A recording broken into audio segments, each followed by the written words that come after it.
All right, we are live. All right, welcome back, everyone. It is shortly after 10:30 on Wednesday, April 15th. We are picking up work on F206, an act relating to licensure of early childhood educators by the Office of Professional Regulation. Witness testimony is forthcoming, so we are going to open things up, just going straight down the order with Rachel Bergen, uh, Northeast Regional Deputy Director, Americans for Prosperity, joining us via Zoom. How are you, Rachel? I'm doing great, Mr. Chairman. Thank you so much for having me and allowing me to join you today. So yeah, we've been doing some pretty heavy testimony on this, and we're just looking to get different perspectives from different organizations, and you folks came up. So thank you for joining us. And I guess I'll just open up the table to your comment. Wonderful. Thank you so much. Well, as introduced, my name is Rachel Bergen. I am the Northeast Regional Deputy State Director for all of the Northeast and specifically spend a lot of time in Vermont. I do have a presentation that I can share and walk through, or I don't necessarily need to do that. Can I share my screen maybe? Yes, that she is screen sharing. Yeah, thank you.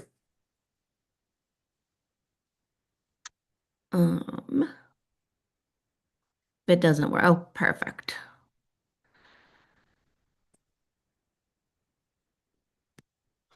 And we also have it on our devices, Ms. Bergen. Oh, you do? Okay, that's Yeah. wonderful. Well, then it may not necessarily need it, but I just wanted to make sure that you were able to um, go through it and see it as I work on it. So let me just put it under review here. Okay, so just wanted to kind of walk through our thoughts on licensing of early childhood education. As you know, this bill's been working through the process, and I know you've heard a lot of testimony around the bill. And I'm going to walk through a couple of different studies today from several organizations across the country. But before I get started on that, I wanted to share a little bit about the statistics of kind of what the workforce environment looks like, which I'm sure you know, but the Bipartisan Policy Center put together a really great study of what the actual workforce in Vermont looks like and who is actually serving children currently. And so just kind of wanted to go through a couple of different things. There's currently that director level, the teacher assistant level, the owner, and the actual assistant is about 5,122 folks as of 2023. And that workforce looks like 479 of them are over the age of 60. 669 of them are between the ages of 50 and 59. And then the largest demographic is 2,205, which is between the ages of 30 and 40.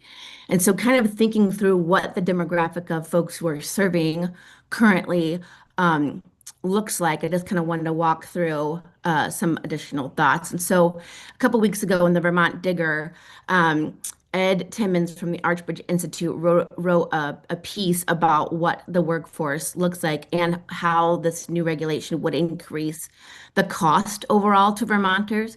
And I won't go and read the whole thing since you have it in front of you, but it will definitely increase and the occupational licensing piece of this to increase what is already current statute really can be estimated up to 40% of an increase in overall child care in the state.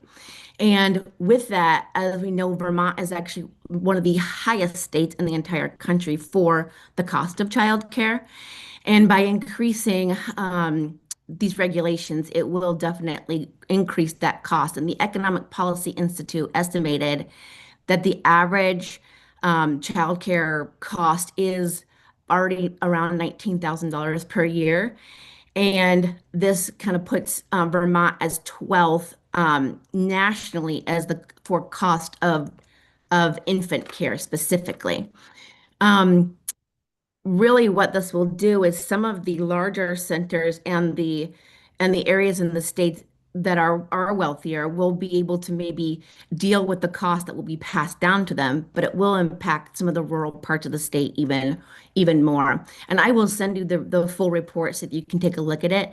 But overall, right now, as far as the regulations that Vermont currently has in this space, you have the highest and most regulations across the country. So that puts Vermont at a ranking of 50th in the country for the freedom to educate in this space. And in the region, it is you're ranked at sixth place as well in the Northeast. So I went ahead and looked, and as you can see there, just kind of taking a look at what the average salary is in Vermont. And I just took ZipRecruiter and all of the things you can Google online and take a look at. It's about $35,000 that the average child care worker is being paid currently. And our thoughts and positions on this is really that just because you regulate them more or put in a new license, it doesn't necessarily automatically mean that the wage would increase as much as it would increase the cost to the parents and providers to be able to provide that service. I've heard some of the additional testimony that by professionalizing it more, that maybe the overall wage would increase, but that has not been the experience across the country in other places. And there is a study that is done by the Institute for Justice. It is called License to Work, which I will also provide you in a follow-up email. But already the study was done actually several years ago. I think it was 2017, 2019. So it's a little bit older. But the most most difficult or most expensive license to already receive based upon the qualifications that are currently in statute is preschool teachers and public school teachers being number one in the entire state of Vermont. So just overall, as it relates to occupational licensing, and our thought around this is licensing often is very expensive for the person who is trying to get it and obtain it. As you can see, it being number one there's already quite a significant amount of barriers that someone may have to go through to provide that care. Doesn't always match the actual job that they are trying to get and the risk that's associated with that. Now, I will just caveat by saying that Vermont actually has some of the lowest occupational licensing in the whole country. So broadly, you're doing a really great job in this space. But it also kind of disenfranchises folks that maybe lower income workers or folks that are maybe changing a career, or military spouses often have a difficult time with these licenses because they may have been licensed in another state, but then once they move to Vermont, they would have to get a new license in order to be able to practice and operate. So just kind of broadly as I wrap up, and as it relates to this particular bill and this particular issue, like we would love to be able to see some of the barriers be lowered and frankly, the cost for the licensing of this not to move forward because it is prohibitive to be able to do. Often, many families, they choose their child care provider with great care because obviously their children are their prized possessions, and their resources there, and they actually work very hard to make sure that they find someone based upon recommendations, or they may have had other children with that child care provider for a long period of time. And just knowing the age and demographic of the state of providers who are already giving this or providing these services to Vermont families, you have a large workforce that is going to be probably leaving sooner than not. And you're not the ability to incentivize younger workers is going to be a challenge. And overall, like we definitely feel like the focus on health and safety and fraud prevention is really critically important. But the overall reality of this bill is I don't think it necessarily addresses those things. So with that, I would just want to broadly say that I do appreciate the work and the intention behind this particular bill, but we would greatly advise to take a look at the actual occupational licensing piece of this and the long-term effects that it will have. And the reality is that you're probably not going to be able to attract as many. I did speak to a couple of folks when I've been in the state, and you have childcare providers currently that maybe have multiple jobs. And at the end of the day, they do what they do because they love to work with children, and that's their passion.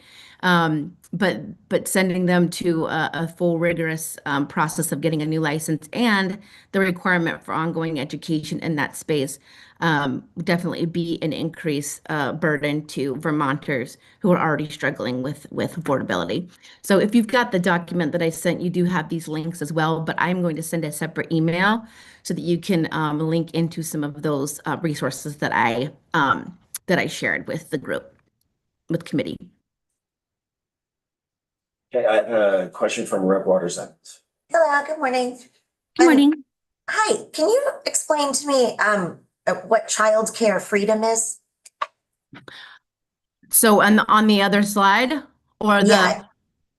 Yep, I believe it's on the. yes. So the thought Yeah. behind that is really parents should be able to have the ability to choose the best option for them and their children. And as I said, a lot of times parents spend a lot of time going through the research and trying to find the best childcare provider for their children. This bill specifically is going to increase the cost associated with that, and you may see some folks that will not be able to ultimately comply. So parents should have the option to be able to choose, and that's really what that means. Okay. Can you explain to me then sort of where, in your opinion, the line is between childcare freedom and protecting children from unsafe situations?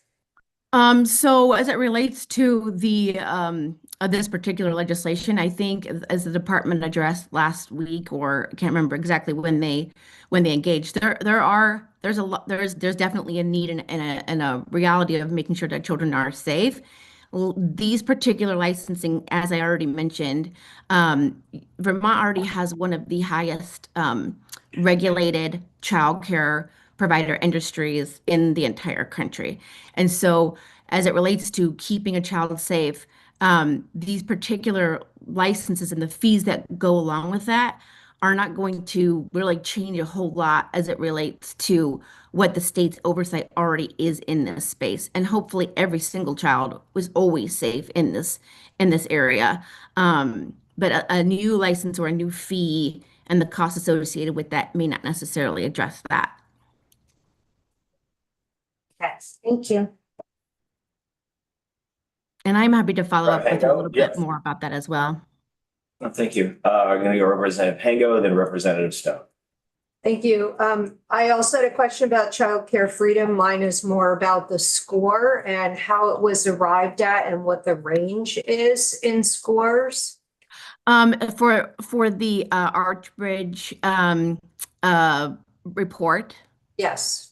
I will send you that entire report so that you can take a look at that. I'm not the author of it, but the Archbridge folks have spent an extensive amount of time doing research across the entire 50 states, just to take a look at what the cost drivers have been for child care. So you're not aware of where Vermont falls 50th, but you're not aware of what a 1.31 is in relation to, say, the 45th state? Yes. Or So how that number was arrived at? Yes, so the index, I will send you a spreadsheet index as well, but what that Okay. comes down to is the level of education and the time and experience currently required already in state statute to be able to meet that threshold. So in the spreadsheet, when I send it to you, it'll give you 4 different tabs at the bottom. And what it does is it outlines all of the different existing regulations in order to be able to even start working in the space, and that is what the overall score comes down to.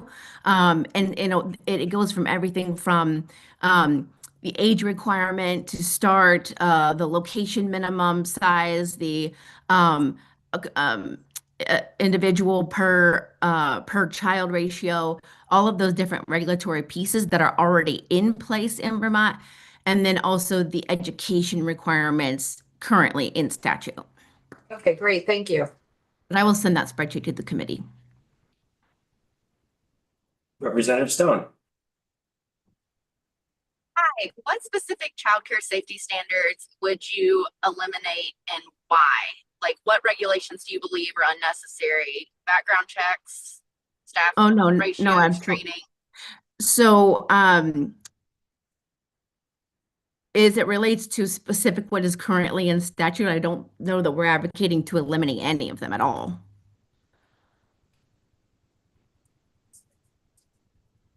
And then I was wondering if you could elaborate more.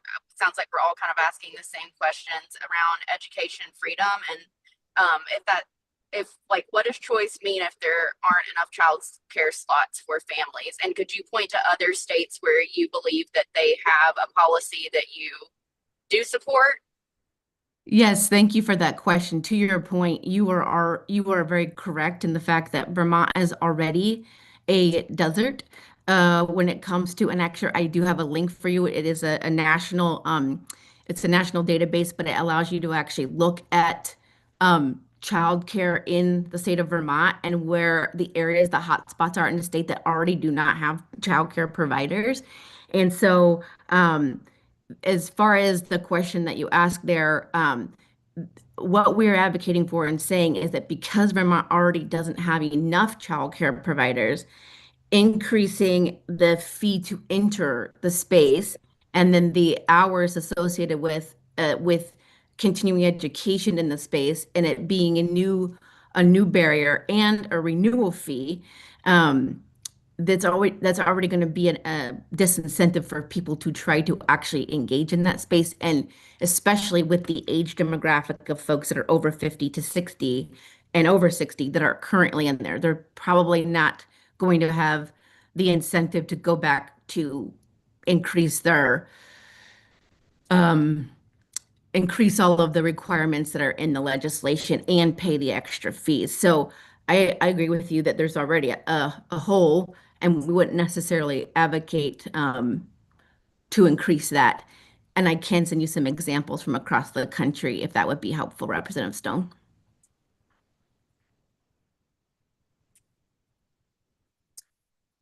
Any other questions for our guests at this point?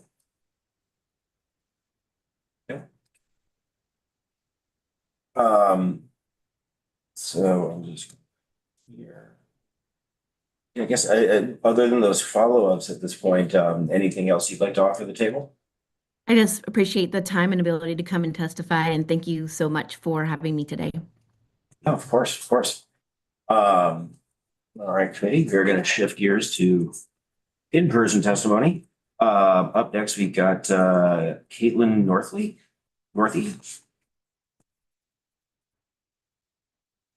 I'm happy to go next. Okay. We have somebody here who's gonna speak to EC one more. Do you want to do it in order? If that makes more sense for you folks, let's do that. Yeah, I make more sense in terms of thinking about the flow of the license. That sounds categories. great. Yes.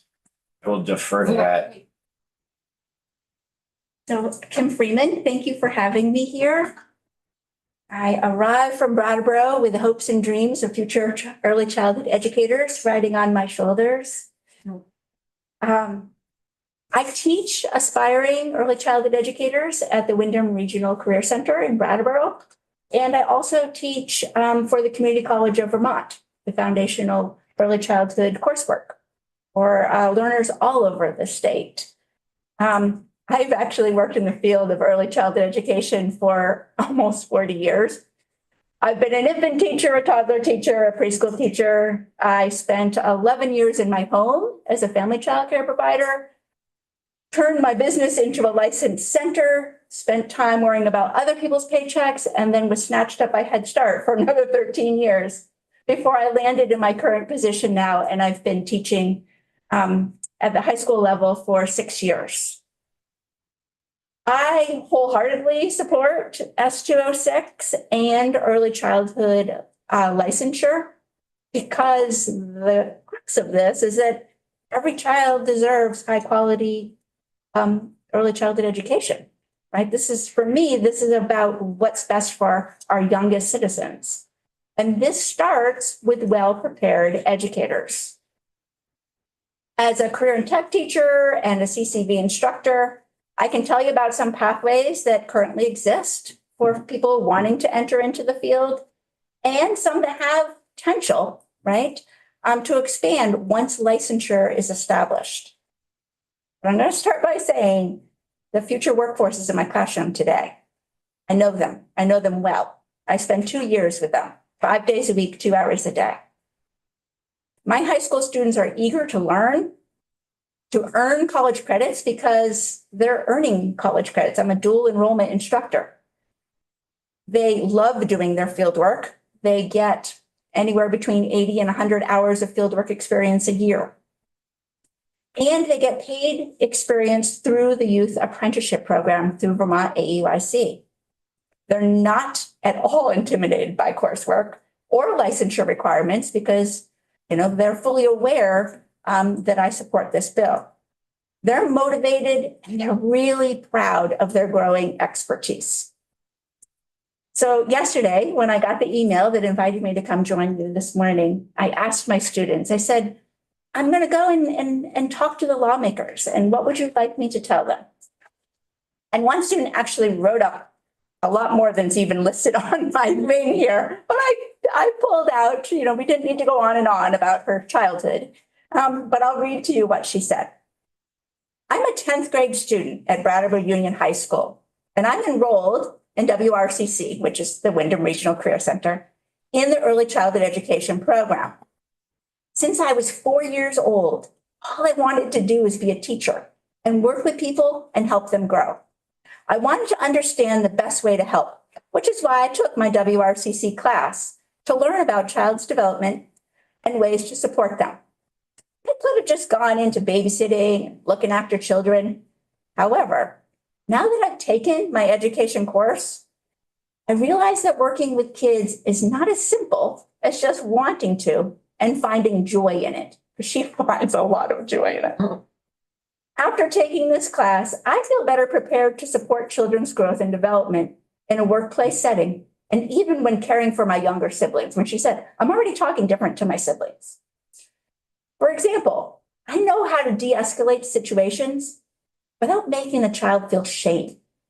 I also know how to regulate myself and how to help children find the skills that work best for them so that they can regulate. I know how to educate children on topics in a fun and engaging way. And I know how to solve a conflict in the classroom without raising my voice or being visibly upset. And these are only a few things I learned taking this class. Now, this student is a level 1 student, so she doesn't even know what she doesn't know yet, right? She still has another year and a half with me to further. She is currently taking Introduction to Early Childhood Education and Child Development, and she does her field work 3 mornings a week, 6 hours a week in a preschool classroom. Now, these sentiments were echoed throughout the class, right? Everyone had really their own version of this. And I would say in my CCV classes that I teach, sometimes they're people entering the field, and sometimes they're 40-year-olds who have been in the field for 10 or 15 years. And they will say to me, taking introductory classes, wow, I didn't know this stuff. And now I'm actually going to be a better teacher. Future early childhood educators, they want to be prepared to handle the classroom and all of its complexities. And they want to skillfully support children's development because, people go into this field because they want to make a difference. Of the 17 CTE programs in Vermont, I would say when I assess the spreadsheet that I have, 8 have really good, clear early childhood education pathways. They're offering really core foundational coursework that is going to catapult those students into at least assistant teacher jobs, if not giving them a leg up on their college education. There is actually a program opening in Barrie next year, and I've consulted with them and talked about how they could structure their program and what CCV coursework to offer. Because, right, the CTE programs want to have this early childhood pathway, and they want to make sure that it is a clear pathway that is going to land students jobs if that's what they want out of high school, or that leg up in their education. And these recommendations are aligned with the national recommendations that I know Sharon told you about, right, in the unifying framework, and recommendations from our own state workforce. I have no doubt that once early childhood education is a recognized profession with individual licensure, more interest is going to be generated. The charge of CTE programs is to provide pathways for professions that are needed. I think you all know we need childcare in our state and that are viable careers. Well, we built that blueprint. The investments that have already been made through Act 76 support living wages. First Children's Finance recently showed that thanks to that investment, family childcare is now a viable business model in Vermont.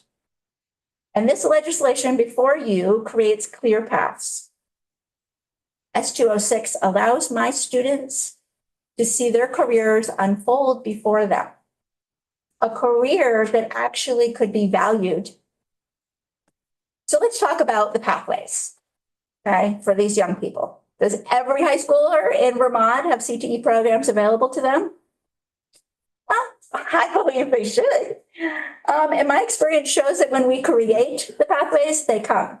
My program, so ironically, I'm teaching the same program that I went to when I was a high school student 40-something years ago. And when the instructor at the time decided to retire, they were like, I think we're going to be done with this class. And there was such an uproar in our community, like, you have just shut off our pipeline. What are you doing? And so within 2 years, our Career Tech Center said, no, we actually need to have this pathway, which was beautiful because then I could come in and have the best job of my life. This kind of expansion can happen with a licensure system. ECE 1, 2, and 3 don't even exist yet, but the kids are making plans around them. If we build it, they will come. So what other pathways are available right now to high schoolers? In Vermont, every high school student has vouchers. They can take 2 college classes for free. Right now, in the Introduction to Early Childhood online class that I teach for CCV, I actually have 2 high school students. And at first I was like, yay, what CTE are you from? And they're like, oh, I'm not. I'm just choosing. I was interested in this. I volunteer at the childcare program in my town, and I wanted to kind of check it out. And actually, I really love this, and I'm going to take more coursework. I'm going to do this. The resources to keep studying are all there for students right now, right? We know you've probably heard ad nauseum about the supports that are available that weren't there for potential early childhood educators in the past. They can take these free college credits, right? My students have 12. They graduate with 12 college credits. There's scholarships and there's grants allowing them to earn associate's degrees, bachelor's degrees without overwhelming student debt. Now, I will say, I do have some students that are like, no, I'm going to go out of state to college. I want a fancy college name on my transcript. And they do that, right? And there are some who are like, I just really want to go be a college student. I want to go on and live on a campus and have fun being a college student. I have a student right now that's at UVM. But some of them, they don't want to go off to a 4-year college, right? They don't even see that as an option for them. Or they just really need to work full time, or they want to, right? Some of my students are just like, get me into an infant classroom. I love this and I need to do it now. So when we go over all the resources that are available and the paths they can take, they look at the options they have, like already from CCV and Vermont State University, and they realize they can make this work. I have students who are making money as early childhood educators and going to school. They can build on those 12 credits that they earned in my program and earn a degree while working full time and supporting a valuable service to our community. When students see a clear path, they stay in the field. I supervised a lot of teachers for a lot of years, right? When people knew what they were doing and they felt confident and competent in what they were doing, they buckled down and they made the commitments to the field. A license to practice means workforce retention. So I'm going to finish by saying the future of early childhood education is bright. I see it every day. I see passionate, driven students committed to this career. The system of licensure in S206 is how we elevate the profession, right? Strengthen the workforce, and ultimately ensure that all children receive high quality early childhood education that they deserve. Thank you. Any questions for our guest on that testimony? Waters Evans. Hello. Hi. So in talking about this with people there, I've heard folks express concern that requiring this coursework would be prohibitive for people in this field for financial reasons. Maybe they can't afford it. I know, like, for young people, there are pathways and stuff, and or financing options or grants or scholarships or whatever. But I'm guessing that's not available to everybody. And that if there are folks who are already working in these jobs already, and then they're required to continue their education, that time-wise and financially, it might be a real burden for folks. Could you address that? Oh, I would love to address that Thank because you. I'm really proud to say, the Vermont Association for the Education of Young Children has done a significant work to build those supports in for anyone who wants to enter. There are multiple pathways, the Teach scholarships. There are so many entry ramps of free education. I am forever hearing about people who have gotten their associate's or their bachelor's degree for free. So I truly, from my heart, believe that if you're in high school and throughout, you can get the free education you need. This is the time for it, right? Yeah. Thank you. Brad Anker. You may not know the answer to this. I know in my communities, there is a program at one CTE, but not the other for early childhood education. Do you know how many across the state there are? Or if there are any pockets where CTEs are not offering early childhood? So we know that there are 17 across the state, right? And I looked at 13 that had education human services, and then teased out that there are 8 that really support the coursework that would be needed for an ECE1 licensure and well into working towards their associates. But there are probably 4 or 5 in there that I didn't tease out as being like, yes, these are the ones, because maybe they only offered one course right now, or it was more human service. And what I hear from my colleagues is that a lot of times it's by student interest. And if I had a dime for every student who came into my house who said, my mom said not to go into this field, right? And then they still pushed against it. And they're like, no, this is my passion. So truly, I believe that with a licensure system where people are going into a recognized profession, knowing they're going to be licensed professionals, there's going to be more interest. Those people who have kind of been hiding in the fringes, not daring to say what they want to do, are going to come forward. And career and tech centers will be responsive to that, because they're responsive to every career and tech center has to do a community local needs assessment. And that's where the community vectors in. No, this is what we need. These are the jobs we need to fill in our communities.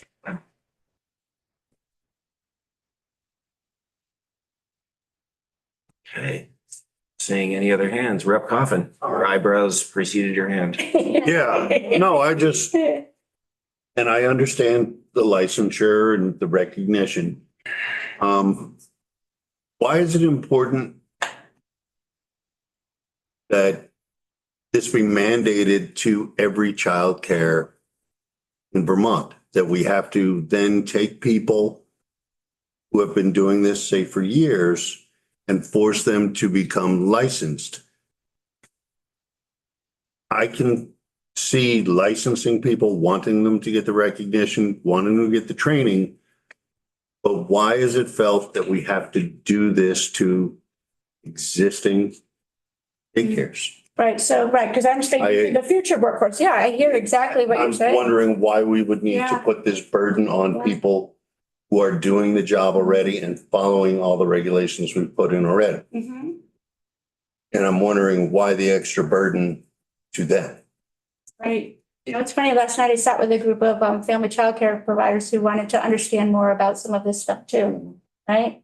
And by the time I was done talking to them, they're like, okay, because they understand that it's ultimately about the child and that research shows that child outcomes improve with teacher credentials. And even those CCV students that I have that have been teaching for 10 years, there's things they didn't know, right? And they realize, oh, I could be a better teacher with more skills, more knowledge, right? So building the capability, early childhood educators are brain architects. Those first 5 years of life, your brain is developing 90% in those first 5 years of life. It is so vitally important that the people who spend 8 to 10 hours a day with a child have the skill and understanding of what a child needs to be their best self. And so you're just kind of getting my answers from my heart of why we need to do that. So that first 5 years, 90% is developed. Mhm. So with this, do you believe that by the time a child turns 18, they would have a better chance of being fully developed brain and thinking and reasoning and be a better member of society at 18? Well, studies show that or those early years, when the investment is in those early years, it carries through their schooling. Unfortunately, their brains aren't developed at 18. You've got to wait until 27 for that. But we're laying that foundation. Yeah. So- We're laying that foundation for the trajectory. So if Yes. it's not going to change at 27, then do we have to regulate people that are watching a 0-year-old or a 1-year-old or a 2-year-old? Because I what's don't- going to happen when they're in third grade, when they're in high school, it's going to come out. Yeah. Yeah. I'm sorry. I have a It's hard just- time seeing putting the Yeah. burdens on, Yeah. mandating this on people. Yeah. No, I appreciate your viewpoint and I appreciate you hearing my passion. The passion's definitely noted. Thank you so much for the time, the passion and the commitment. Thank you. And yes, please join us. Thank you so much. Good morning. Thank you for this opportunity. So my name is Dr. Caitlin Northey, and I'm an associate professor of early childhood education at the University of Vermont. The views and statements that I offer today are my own, and they do not represent the positions or opinions of UVM or its offices, departments, or leaders. I was invited to speak about the University of Vermont's early childhood program. So I want to share that in our state, there are 4 institutions of higher education: Champlain College, St. Michael's College, University of Vermont, and Vermont State University, that provide the 5 early childhood education bachelor's degree programs that we have available. At UVM, our undergraduate early childhood majors earn a Bachelor of Science degree in early childhood, and upon completion and graduation, a recommendation for an Agency of Education teaching license for birth through 3rd grade. Students at UVM can also major in special education and earn an Agency of Education teaching license for birth through age 6, special education. I'm in favor of S206's proposed system to license and regulate early childhood educators in childcare and non-public settings. I believe this bill addresses important gaps in our current regulatory systems, and I believe that it will positively impact our state in a lot of different ways. Focusing on our preparation system, what I can speak to most closely from my research and experience. First, S206 recognizes the values, skills, competencies, and qualifications of the early childhood workforce. Supporting the learning and development of young children requires education and expertise.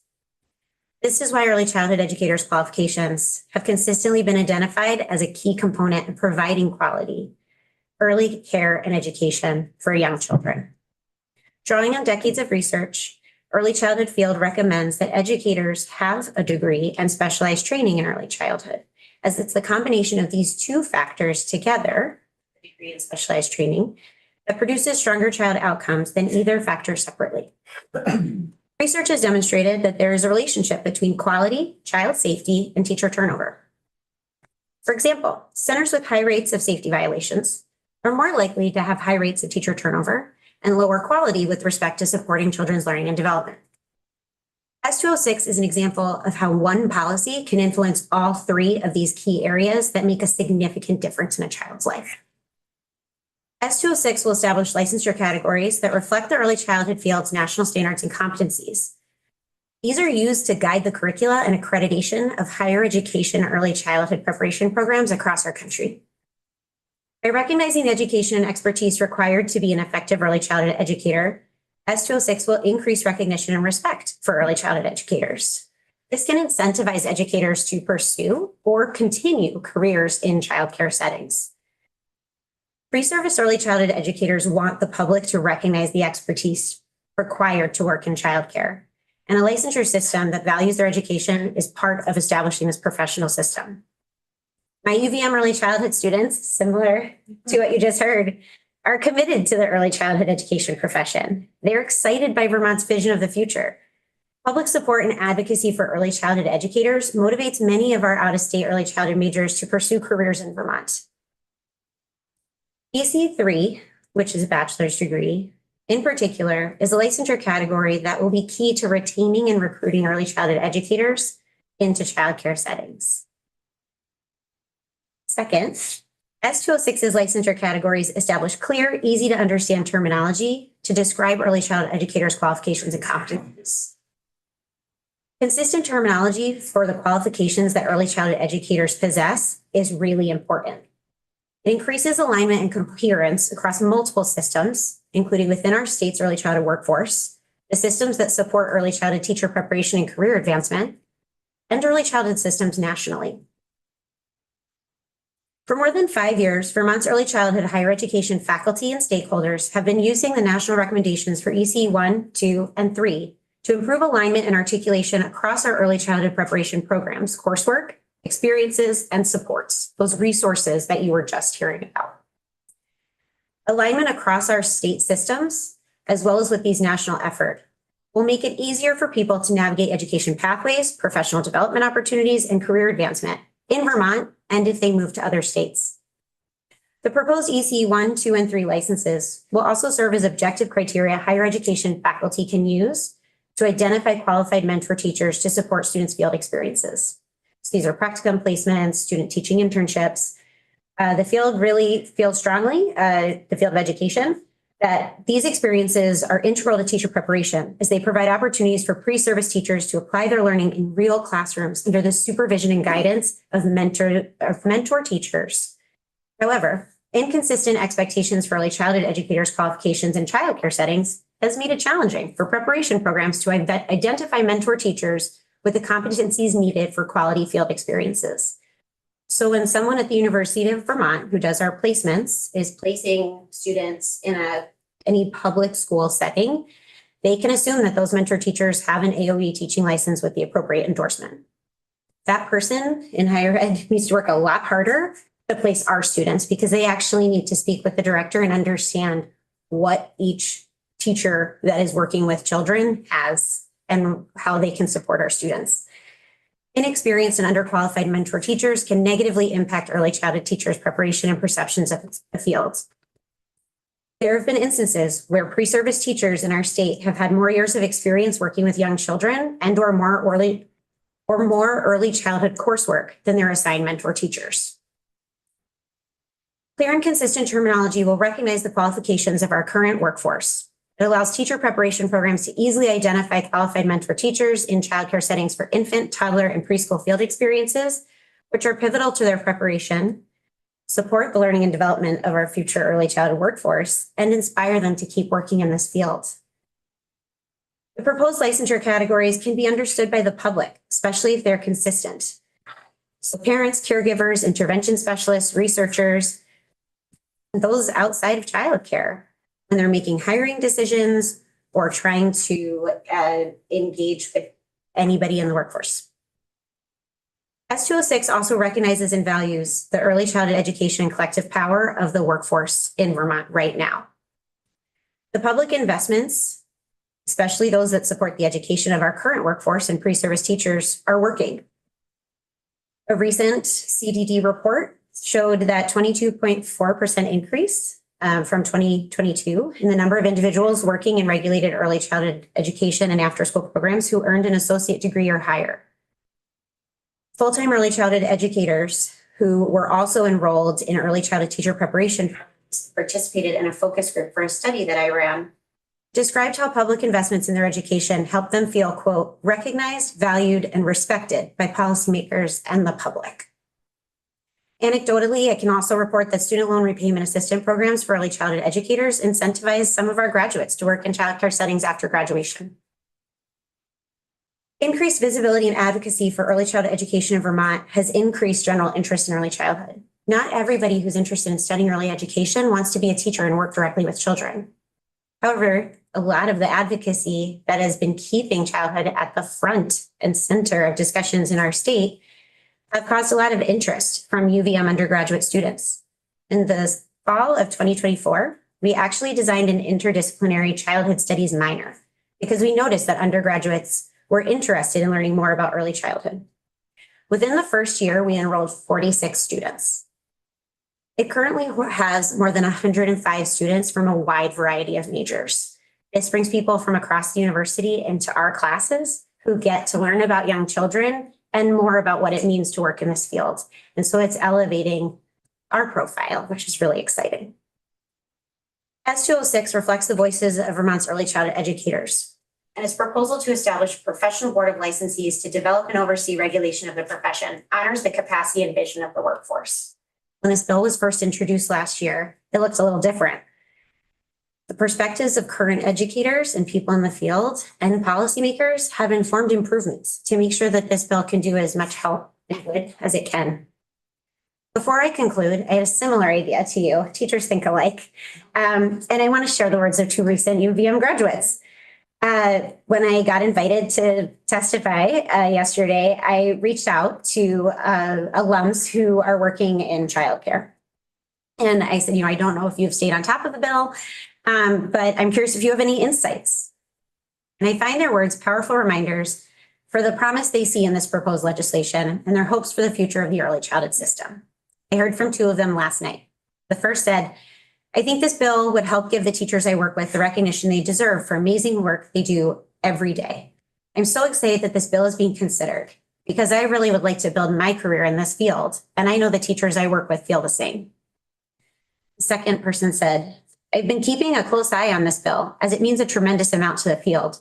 Although at my center, I'm in good company of some other licensed educators, it is certainly not every lead staff. At the two other centers I worked at during college, the majority of my colleagues had limited formal early childhood education preparation. Multiple times, I was the most prepared individual in the classroom, despite only having a couple semesters under my belt. A large reason why I chose to work at this center was because of the high number of well-prepared educators. This is because it can feel like an uphill battle to be teaching in a setting where you have adequate preparation, but the people around you do not. These graduates, who both have AOE teaching licenses for birth through third grade, chose to stay in Vermont after graduation. They chose to work in childcare centers. They specifically chose centers that employ early childhood educators with strong training and preparation. And they have enormous hopes for the future of this field. In conclusion, I believe this bill will strengthen and increase the quality of our state's birth through 21 education system. I believe it will positively impact the preparation, respect, and recognition of early childhood educators who are essential to supporting positive outcomes and benefits for children, families, society, and our state. Thank you. I have a question about the minor. Yes. Early childhood education minor. So what would that qualify an individual to do once they graduate? It's not connected to the preparation program at all. And so in terms of working towards licensure, if this bill were to pass, depending on what EC1 looked like, there might be courses that they were taking that would qualify them for an EC1. And so if they wanted to work in a center, that might be something they could do. Thank you. I appreciate that.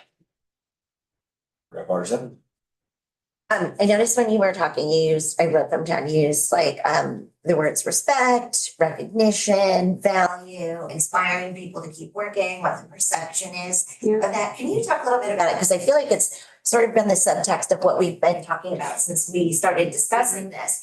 is that it seems like, and I don't know much about this topic at all because it's not, it doesn't follow, in my own personal experience or in this committee's experience. So can you talk a little bit, not to put you on the spot, about what the difference is, I think, in perception of people like teaching, what was, you said birth to third grade versus third grade through 12th grade or something, or middle school or high school. It seems like there's some kind of, I don't know if it's like when you use the word value, it made me think, I don't know if classes is the right word or an educational bias or some kind of, seems like there's something underneath the surface about the perception of early childhood educators as opposed to, people who teach at a public school. So the research on child development, as you heard beautifully stated earlier, Yeah. it shows the importance of those first 5 years, right? Our society does not view or value the education that occurs during that time in the same way. If it did, I think teachers that educate children between birth to 5 and birth to grade 3 would be earning the highest salaries because they are setting a child up for all future success. They are actually helping ensure that children have the foundation and knowledge that they will build every future experience on, right? So they're setting the groundwork for all future learning and development. And that's why we see research findings about the short and the long-term gains associated with attending a high-quality early care and education experience. The problem has been that, and this varies by state, the qualifications that are required to work with young children are often below what the public pre-K to 12 system requires.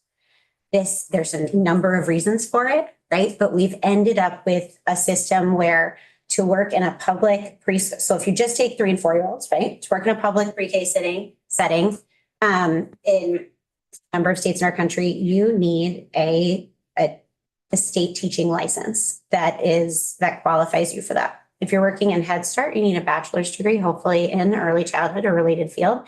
If you're working in childcare, it varies across states from whether you need a high school diploma or also a bachelor's degree. And so there are a number of reasons related to pay, lack of benefits, but really when a state signals that there are few requirements needed to do a job, it tells people that it's not important and anyone can do it. And so something unfortunately that happens is when states are faced with teacher shortages, one of the first things they might do is lower expectations and qualifications instead of actually saying, let's incentivize people to work in this field. We want the best and the brightest to do this. So people that work with 0 to 5, they do feel a lack of respect. They make less to work with children that are often the same age. There's a lot of variability in what people's requirements and qualifications and education are, and that's hard. And so you get high rates of turnover, right? Which then lowers quality even more. And so I think it is really important that when we consider the research of what keeps teachers in this field, yes, compensation, benefits, right? Like there are a lot of things that are going to make it a better, rosier place to work. But a number of those same studies actually say working in a supportive workplace where people have strong relationships with their leaders and their teachers and they feel respected lets them stay in the workforce and in those places for a long period of time. That respect is very important. Thank you. So I struggle with this because that all makes a lot of sense. If you're going to go to college and get a 4-year degree, you are professionalizing your profession and you deserve to be paid well and have the respect of the community and the trust, particularly in this instance, the trust of parents of young children and babies. So I did a really quick calculation, and this is based obviously on no scholarships, grants, or loans, but the cost of UVM for a Vermont student is about $38,000 a year, which for 4 years is about $152,000. If one were to take out a loan for that amount and maybe have a reasonable time frame to pay it back, so I chose 20 years to pay back that loan, that would be about $1,500 a month. Right now, we're paying our early childhood educators about $35,000 a year. So for 12 months at $1,500 a month, that's around $18,000 a year, which is half of what an early childhood worker would make right now. So I don't see getting a bachelor's degree as a sustainable path forward financially for a young person. And I struggle with this because my understanding now will be that we will have to pay them a tremendous amount more to be early childhood educators with bachelor's degrees.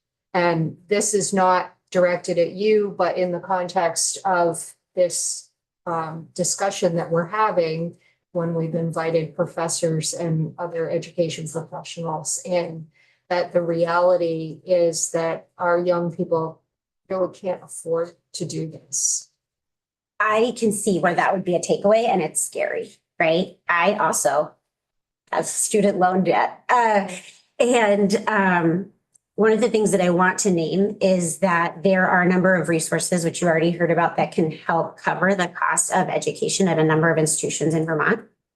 I also think it's one of the reasons that the investments that Vermont has made in setting up a system to support the current and future workforce in navigating their career choices has been pivotal as a first step, right? So if somebody is in Kim's class and is interested in this major, in this professional pathway, Kim knows who to send them to say, okay, this student is serious. How do we set them up? Maybe they don't go to a UVM all 4 years, right? So maybe they're transferring in courses, they're ending at CCP, right? Like, we are creating pathways that can be affordable, efficient, and effective. We don't want students to take more classes than they have to take. And so we're trying to work together. I have a meeting on Friday with faculty across the state to talk about these things, right? And we don't want our students to have these financial burdens. And so if you attend a bachelor's program that qualifies for things like Teach Scholarship, great, you're able to earn that degree for free. You get actually extra supports for free. There are different pockets of funding that can help students with technology expenses, right? If you choose a different pathway to get a bachelor's degree and you're not taking advantage of those scholarships on the front end as you're going through, and you're going to qualify for student loan repayment assistance. And so early child educators, there's an early childhood student loan repayment assistance program that will repay up to $4,000 of their payments per year. And if they're choosing to work in a regulated childcare in Vermont, and by staying in Vermont, they also qualify for Green Mountain, I believe that's the name of it, I don't know, repayment assistance program. And so we have students who graduated recently from UVM who are able to get their student loans completely paid through these two programs as long as they're working in a regulated childcare setting. Rep Stone, no, Stone was first, and then Pistol. Stone was up a little while ago. Yep. Thank you. You're welcome. Okay, so it seems like everyone who comes in here, regardless of the institution, is saying that there are scholarships and grants. I'm just concerned. I probably have more student loans than anybody in this room, $145,000 and growing, and I had multiple scholarships. Yep. And I'm also part of the federal public loan forgiveness program, but because the federal government is a hot mess right now, that's on hold. So I'm not sure. Twins. Yeah, You and I. I'm never going to get that forgiven. So when you say scholarships and grants, can you get into the details of like, how many scholarships are there? How much are they for? What is the criteria? I know that's a lot, but it's really important because I feel like, especially with young people, I mean, I'm a living testament to that. I heard there were scholarships and grants. I don't regret my choice in being an occupational therapist, but it is a burden that I carry with me. I graduated in 2013. Yep. And I still have that much student loan debt. Yeah. So I hope that y'all can illuminate. Yeah. What are those scholarships and grants? How much are they and who qualifies for them? Because it's super important. If I can just jump in the interest of time, the chair just handed the meeting over to me. There is an overview on the VSAC website. Right, I'm on the board of all the- VSAC, but even still, all I the just early- wondered if they could say it. Because we have heard about the AEYC scholarships and the 802 grant. So there is a dashboard. If you type in early childhood educators on the VSAC webpage, but if you can give us a really brief rundown or defer to one of your fund. I'm on the board of VSAC. I spent 4 hours at a board meeting, so I would appreciate that, but just wondering if you could speak to Yeah. UVM in particular, since you're Oh. representing them. UVM in particular, so UVM doesn't at this moment accept Teach as a scholarship. And so that is something that we are very upfront with students about, and we're in the process of setting up. We've been working with the folks at Vermont AYC for a number of years to figure that out. But when I meet with students, and if we are talking about a student who needs a lot of financial support and we are very upfront about what the different institutions in Vermont do and where they can go. And that is part of why it is so important that we have counselors who can provide that like specific one-on-one information. And so a few years ago, I actually did a study about students in preparation programs experiences, and VSAC and these Vermont AYC counselors were identified as key supports that made members of the current workforce and the future workforce their education possible. Because they were like, if there's money, I will find it for you. And I'm just noticing, obviously, a lot of them are income dependent for students, as are most of the VSAC scholarships. So that would be factored in as well. Did you want to defer to any of your colleagues? Is there something you wanted to say, Beth? Could you identify yourself for the record? Wallace, engagement for Vermont AYC is helpful. I would be happy to provide an overview of the programs that Vermont AYC administers on behalf of Child Development Division. The VSAC website does not get into all of those. Does that? No, those specific VSAC programs. Okay, I did a Google search just to be aware, just to be full disclosure here, and they all came up. But if you could provide us with a written testimony of all the scholarships, that would be great.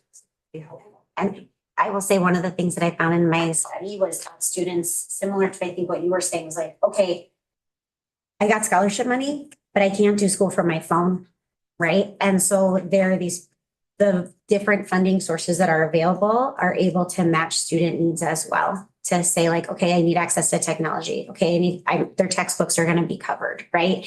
Thinking about these different ways that students need to fund their education that go beyond just paying for tuition. Yep. And that is something that I think I'm so proud of our state for figuring out before we pursued something like this. Yeah, sorry to be a stickler. I just want to make sure that when we're throwing things out like this, that, Yeah. you know, students have access to know what's available. Yeah. Detailed, not in outside of just the VSAC website, like on Yeah. your university page. Tell them. And I will also ask Beth, do you also have a comprehensive list of the repayment programs, the loan repayment programs? Okay, That is the wonderful. ECE specifically. That Public would service be loan, forgiveness helpful. at that level is- Great.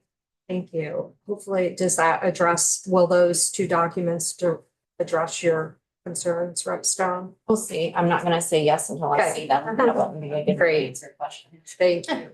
And we can also have more of like offline one-on-one discussions about that. Because I know there are a lot of students in my area who are very interested in early childhood education. Rep. Pinstall, you had a question. Yeah, I'm gonna play the devil's advocate on the flip side, and that's the parent side.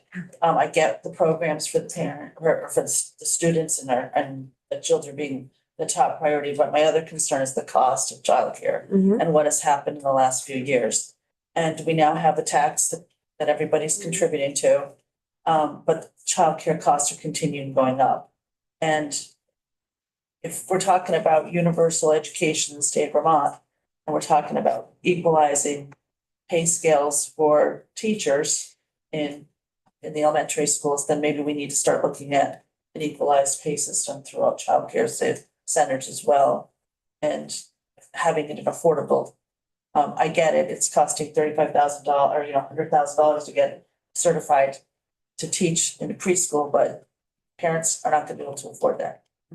So we need to also be cognitive of all of these licensures that are now gonna be put onto the daycares with all of their staffing. It's gonna trickle down to the parents, cost is gonna go up.